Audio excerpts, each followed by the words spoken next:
Hello and welcome to British edition of Black Metal.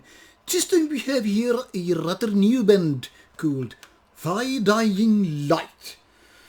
Now if I was the dictator of all metal and whatnot, I would say ban old English from the album titles and band names. Thy, thou, thee and all that stuff. I mean, it's not that fascinating. I would also ban albums saying "of" instead of. Anyway, don't judge book by its cover nor people by its name, and that same applies to bands as well. This one is of Thy Dying Light from United Kingdom, and this is the first album by the band that was founded already in 2016. Now, this band has been very active in the early years. Now, first 3 years alone, that is 2016 to 2018, meant that this band had already out like 11 releases.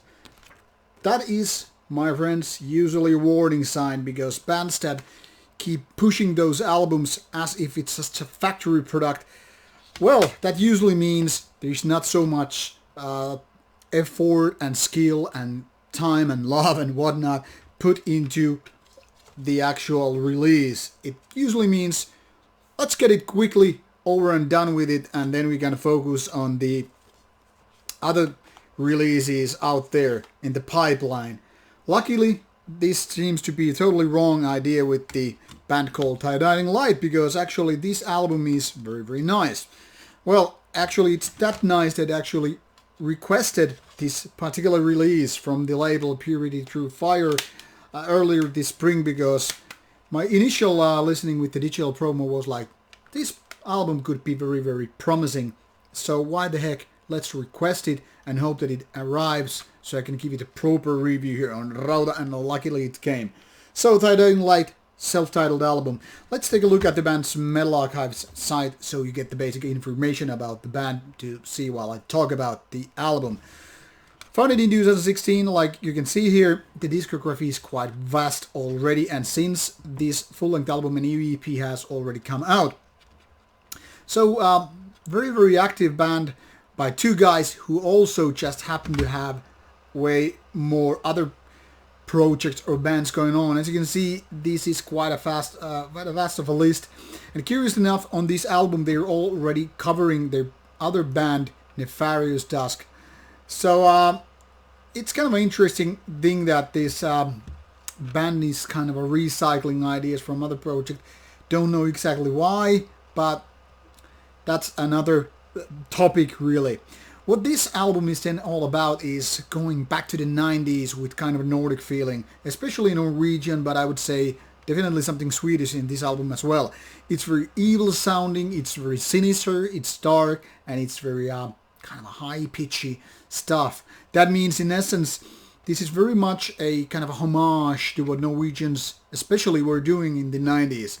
Now, all the production values here are something that are like a little bit improved version of what happened in the 90s. So while this is not definitely a hi-fi release, it really kind of resonates with the 90s feeling, with its kind of screamy vocals, and then this kind of a high-pitchy gear, which are quite sharp, and I really like it. I must say, I like both the vocals and the guitar sound here, which make this sound very, very cold and grim, very Norwegian-like black metal.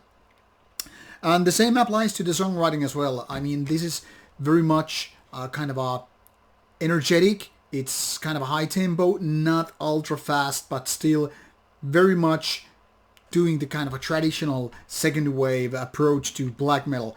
So while nothing is exactly original or new or unique here with this album, this is overall a very strong one. Now, curiously enough, some of these